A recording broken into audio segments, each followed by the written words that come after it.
Olá, este é mais um Metrópolis Entrevista. A nossa conversa de hoje é com a secretária de Desenvolvimento Social do DF. Ana Paula Soares Marra é advogada, formada pela Universidade Federal de Uberlândia, em Minas Gerais, com experiência profissional no Distrito Federal, especialmente na área de Direito da Família. Em agosto de 2022, assumiu as sedes, depois de ter passado 2 anos como secretária adjunta na pasta. Na entrevista, falamos sobre concurso, operações de acolhimento à população de rua, restaurantes comunitários e muito mais. Vamos ver como ficou? Secretária Ana Paula, quando você assumiu, teve um foco principal em relação à fila do CRAS. Eu gostaria de saber como está a situação atualmente. Então, foi a questão mais desafiadora que eu assumi, né, quando eu entrei na gestão, mas eu gosto de lembrar sempre que eu estou nas sedes, na Secretaria de Desenvolvimento Social, desde abril de 2020, quando a nossa primeira-dama, Maiara Noronha Rocha, assumiu como secretária. Então, foram 2 momentos desafiadores. A pandemia, onde estavam todos em casa, aquela restrição, e nós tivemos uma questão muito complexa, porque as pessoas em situação de rua não tinham o comércio aberto, não tinham as pessoas, então nós precisamos ali de imediato construir, na verdade, a gente montou com containers um abrigo provisório, tanto no plano piloto como em Ceilândia. Então, a pandemia por si só foi um desafio. Agora, as consequências sociais da pandemia, as consequências econômicas e sociais da pandemia, que foi quando eu assumi a gestão, também foi bem complicado, porque nós tínhamos as filas do CRAS, foi quando a gente tirou, quando acabou a restrição, e aí a gente retornou ao atendimento presencial. E nós tivemos, inclusive, uma situação complicada no CRAS Paranoá, mas que, enfim, a gente conseguiu resolver por meio de várias medidas. Não posso dizer que foi uma solução, mas foram várias medidas. Parceria com o Corpo de Bombeiro, nós abrimos uma entidade da sociedade civil com o cadastro único. Então, de 25 pontos de quando a gente assumiu a gestão para hoje, a gente tem 32, né? 32 CRAS, mais 14 pontos de atendimento para cadastro único. O que fez a gente chegar em primeiro lugar no ranking nacional. O Distrito Federal é o estado, é o ente federativo com maior taxa aí de atualização e inscrição no cadastro único. Perfeito, secretário. E por falar na população em situação de rua, na semana passada o GDF lançou um edital com 2.000 novas vagas para acolhimento dessa população, inclusive no acolhimento para pernoite. Eu gostaria de saber como vai funcionar, o que o GDF busca com essas vagas. Eu digo que esse edital é histórico aqui no Distrito Federal, porque quando, em 2019, nós tínhamos por volta de 200 a 300 vagas de acolhimento para pessoas em situação de rua. Ainda na gestão da Maiara, nós colocamos essas vagas a quase 900 vagas, que é o que nós temos hoje. Então, nós temos 800 e algum número de vagas para acolhimento de pessoas em situação de rua. Com esse edital que foi lançado na última quinta-feira, a previsão é ampliar em mais 2.000 vagas. Então, a gente está falando aí de triplicar o que hoje nós temos de vagas para as pessoas em situação de rua. E isso porque a gente reconhece que isso tem sido de forma gradual o aumento de pessoas em situação de rua aqui no Distrito Federal, devido a vários fatores. É difícil a gente colocar um motivo específico que traz esse aumento, mas a gente tem que estar preparado como Estado para acolher essas pessoas. Então, esse edital aí vem num bom momento. Nós tivemos uma pesquisa de pessoas em situação de rua no ano passado. Essa pesquisa vai ser feita de forma bianual e isso faz com que a gente faça a nossa gestão com base em dados concretos de pesquisa de campo, que vai às ruas para entender melhor a nossa situação aqui no Distrito Federal. E eu tenho certeza, com essa modalidade pernoite, que é uma novidade, e é até interessante eu ter falado do acolhimento no plano piloto e em Ceilândia, porque é um serviço de pernoite que ainda não foi implementado aqui no Distrito Federal. E a gente conseguiu perceber que a adesão no acolhimento aqui e na Ceilândia, na modalidade pernoite, lá na pandemia, que foi provisório, teve uma adesão muito boa. Então, foi o que fez a gente pensar melhor sobre rever, né, os nossos conceitos do acolhimento institucional, que é uma modalidade onde a pessoa fica o dia todo na casa, óbvio, ela pode sair, pode voltar, mas é um acolhimento constante, ali 24 horas, e nessa nova modalidade pernoite vai ser oferecido o jantar e o café da manhã e uma cama e um espaço para banho, higiene pessoal, para que essas pessoas não tenham dignidade e não precisem dormir nas ruas aqui do Distrito Federal. Perfeito. Muitas pessoas se reclamam, quando elas vão para um abrigo, que elas têm que abandonar o animal de estimação e não podem acompanhar. E essas vagas, esses abrigos, vão permitir os animais ou isso é um outro plano da Secretaria? É uma situação difícil, mas que a gente sabe que precisa ser enfrentada. Então, nós estamos com um plano de ação para pessoas em situação de rua que está sendo coordenado pela Casa Civil. E nesse plano, que em breve a gente vai publicar, todos vocês vão ter acesso, está em fase de ajuste final com as recomendações que o Ministério Público fez. E aí todas as secretarias precisou se manifestar. Mas nesse plano tem a questão dos animais. Então, a Secretaria de Desenvolvimento Social, que é a responsável pelo acolhimento, junto com a Secretaria de Meio Ambiente e Proteção Animal, que também precisa estar nessa pauta, e também a Secretaria de Saúde, por meio da zoonose, a gente montou, em breve também a gente vai publicar, está sendo analisado pelo jurídico das 3 secretarias. Então, nós vamos montar um acordo de cooperação técnica, onde cada secretaria tem a sua competência. E aqui eu entrando em detalhes, por exemplo, você vai acolher um animal. Aquele animal pode estar com uma doença transmissível a seres humanos. Então, aí a gente precisa de uma atuação da zoonose. Para a gente acolher aquele animal nas nossas casas de passagem, a gente precisa de um canil adequado, de um tratamento com veterinário e também da castração e da vacinação. Então, tudo isso envolve outras pastas e a gente tem tentado trabalhar em conjunto para que em breve a gente tenha uma notícia boa para as pessoas em situação de rua que têm os animais de estimação. E a gente sabe que precisa de muita sensibilidade para tratar a pauta, porque ninguém quer ir para uma casa e deixar o seu cachorrinho ou um gato, né, sem abrigo nas ruas. Perfeito. O GDF também fez 2 operações de acolhimento às pessoas em situação de rua. Eu gostaria de saber como a senhora avaliou e avalia essas operações e se há previsão de uma próxima. O que a gente precisa deixar claro é que não há retirada compulsória de pessoas em situação de rua. Então, o direito de ir e vir precisa ser respeitado e essa pauta precisa ser trabalhada com muita sensibilidade. Então, para mim, quando a gente fala de operações, de ações, seja de remoção que houve, por exemplo, no Noroeste, né, de casas que estavam lá em área pública, então tem que ter uma sensibilidade, e para mim a palavra que resume isso é acolhimento. Por isso a gente tratou esse edital com tanta prioridade para que fosse lançado, inclusive antes do plano, que ainda vai ser publicado. Então eu penso o seguinte, eu avalio como positiva, porque todas aquelas pessoas que estavam no local foram primeiramente atendidas pela assistência social. Então, a nossa equipe de abordagem social, a nossa equipe de proteção social 24 horas, todos os nossos especialistas atuam ali antes de qualquer ação, demonstrando a possibilidade de ir para um acolhimento institucional e também a possibilidade dos nossos benefícios. Então, essas pessoas, elas passam por programas sociais, elas passam por uma atuação anteriormente a qualquer remoção com a nossa equipe da Secretaria de Desenvolvimento Social. Perfeito. Todo esse trabalho, então, é feito antes mesmo da DF Legal chegar e dos outros órgãos? Exato. É uma operação conjunta, de forma integrada, onde tem a atuação de várias pastas do governo. Por exemplo, na remoção que houve no Noroeste, nós tivemos o cuidado de cada criança que ali estava, o local onde elas foram removidas, para onde elas foram, elas teriam garantia de creche e escola pública naquela região. Então, envolve Secretaria de Educação, Secretaria de Saúde, Secretaria de Desenvolvimento Social, DF Legal, e todas essas ações estão sendo coordenadas pela Casa Civil. Secretária, com esses novos abrigos, né, um edital de 2.000 novas vagas, onde essas pessoas serão colocadas?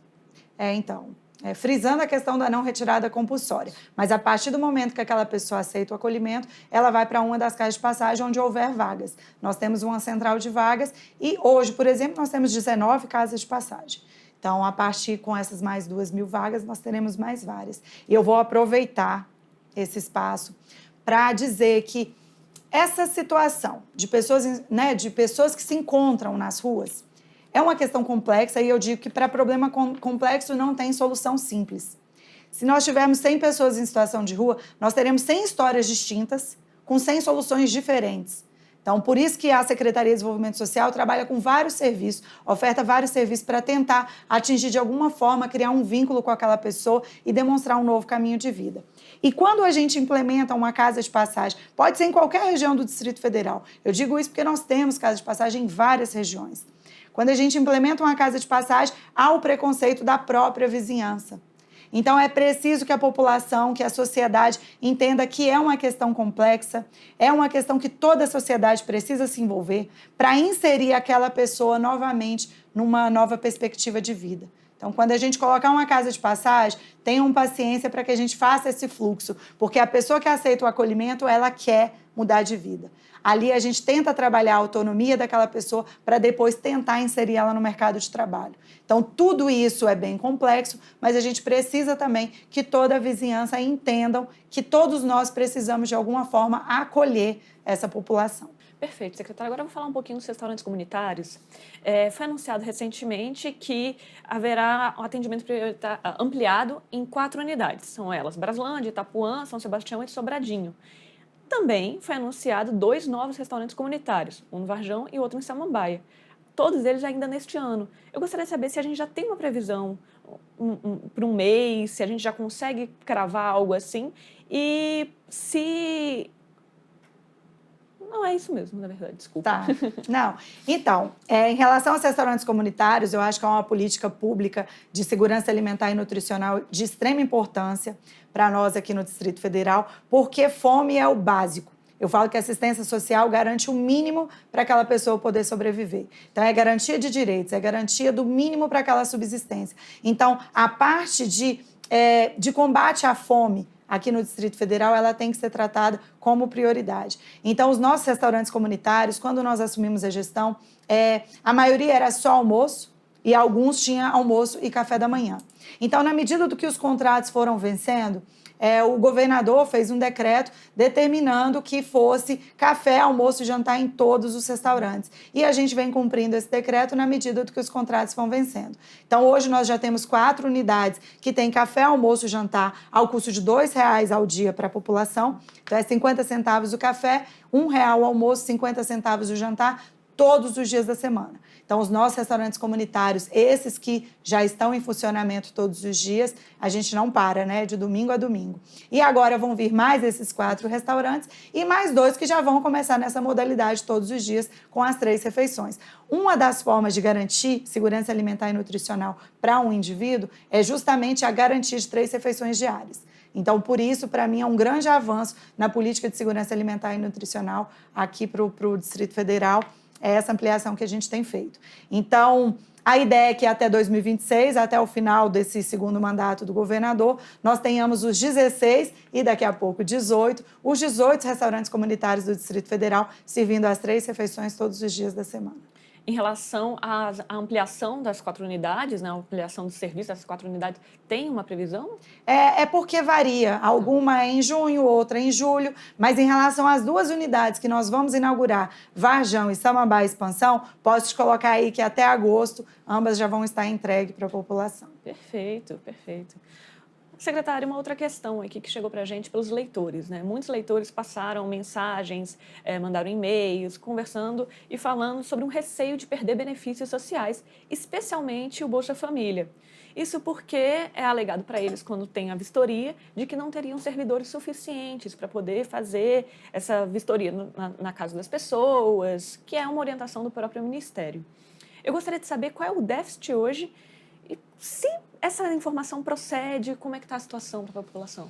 Então, essa situação de fato está crítica. O que aconteceu? Com a pandemia, o governo federal trocou o Bolsa Família pelo Auxílio Brasil e, como não havia atendimento presencial, isso foi feito pelo site. Então, várias pessoas que estavam de fato em situação de vulnerabilidade solicitaram o Auxílio Brasil. Então, teve um aumento exponencial dos beneficiários que tinham no Bolsa Família para os beneficiários que vieram para o Auxílio Brasil devido à pandemia, porque não havia esse atendimento presencial no CRAS. E aí, o que aconteceu? O cadastro único inchou. Quando a gente fala em inchou é porque várias pessoas, às vezes um irmão e uma irmã, que moram na mesma casa, ambos solicitaram o Auxílio Brasil e ambos estavam recebendo o benefício. Então, a gente chama isso de famílias unipessoais. Então, estava acontecendo de várias pessoas que moravam na mesma residência receber cada um o Bolsa Família agora, né, e antes o Auxílio Brasil.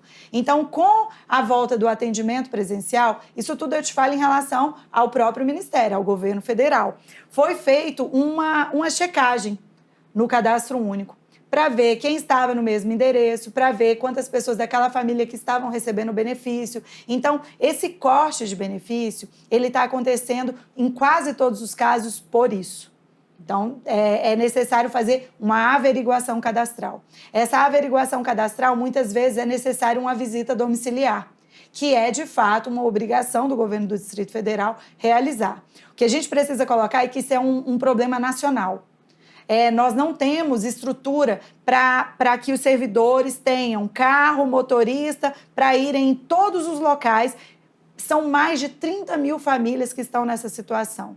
Então, não é uma questão fácil da gente executar. Então, o que eu posso dizer para essas famílias que estão aguardando, que estão aflitas, com receio de perder o Bolsa Família, esse corte vai ser feito em novembro, então nós temos aí um curto prazo para resolver essa situação, é que nós estamos montando uma central para a gente tentar internamente resolver todas essas questões. Mas eu ainda não consigo passar para vocês de forma prática exatamente o cronograma de quantas famílias vão ser atendidas e a partir de qual mês a gente consegue agora. Mas é só para dizer que a Secretaria de Desenvolvimento Social está tratando isso com a maior prioridade possível, porque não é interesse nosso, de ninguém, né, que essas famílias percam o benefício. Mas também para explicar, né, a causa de todo esse problema. O volume de mais de 30 mil vem devido a essas inscrições lá no Auxílio Brasil que não foram feitas de forma presencial. Então, haverá cancelamento nesse pente fino também, ter sido feito, né? Isso. Tá. Fizeram o pente fino para perceber essas famílias unipessoais que moram na mesma residência, né, que estão na mesma residência, para entender o que está acontecendo. Então, é necessário que vá até a casa para verificar se de fato moram juntas, como que é a situação daquela família. Para você ter uma noção, a gente observa até a estrutura da casa. Então, para entender de fato qual a faixa, se é extrema pobreza, baixa renda, para entender onde que ela vai se encaixar no programa do governo federal, no Bolsa Família. Perfeito, secretária.